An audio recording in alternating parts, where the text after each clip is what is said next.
ChapChap is a Ugandan financial technology company.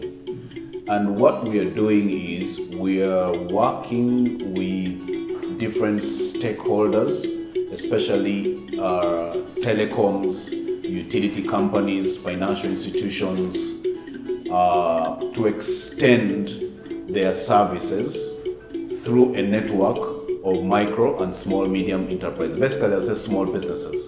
So we have built a mobile application where you as a business owner can download this app and be able to extend financial services to your customers.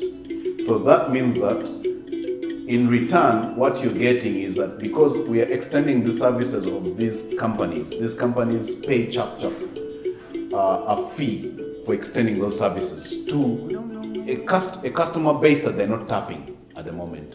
So we share this fee with that particular shop owner.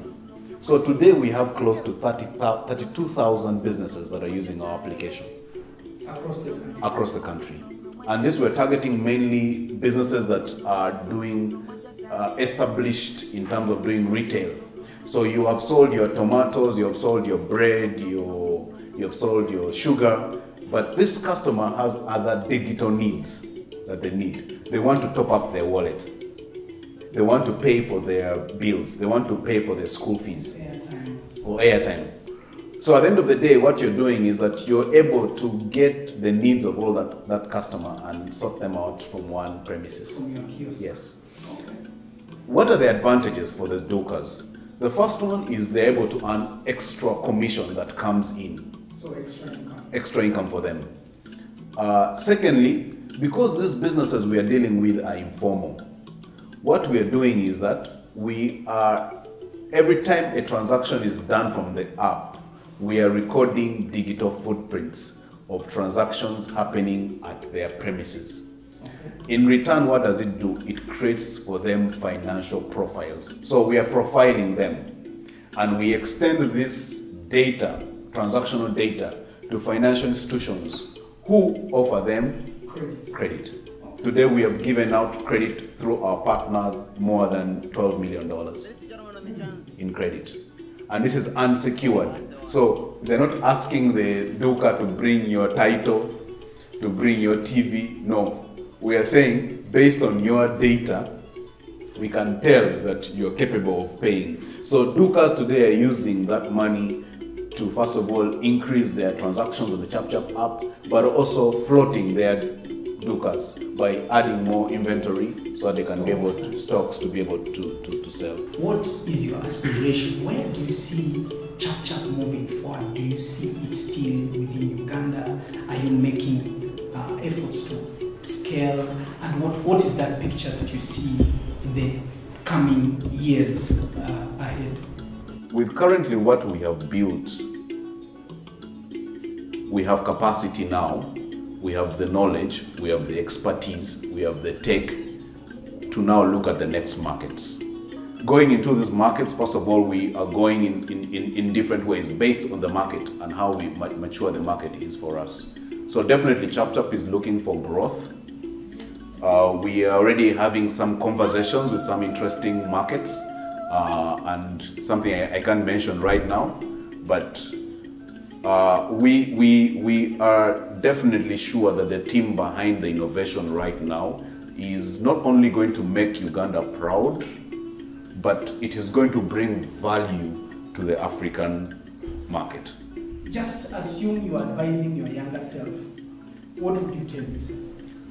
To be ready for failure, to be prepared for failure, and to learn from failure. A very simple process I teach my staff or my team here, and we talk about all the time, is that if there's a failure, we have to analyze. It's not about pointing fingers why it happened. Analyze why it happened, what caused it, so that it doesn't happen again. And that has helped ChapChap build to the level where we are today. So if you're an entrepreneur and you're coming into this space, especially if you're young and you've not started, you have no one to impress. You have no one to impress, and it's okay to fail. What is not right is if you don't take those lessons of your failures to the next business. That is the biggest mistake. You're basically going around unknowingly. So you have a couple of failures happening, but you're not taking your lessons, past lessons, into your next business venture. And I think that's most important. And I don't see many entrepreneurs doing that. I see more of them saying, this has failed. They don't know why it has failed. They just ask resources from whatever they are, they have to collect, start a new project. And then the one they come and say, this is not for me. But in terms of lessons, you have more to write about and talk about than somebody else who hasn't started a business. So I think working hard is important. Second, I think definitely working smart is important, because in the current situation we're in, it's a globe.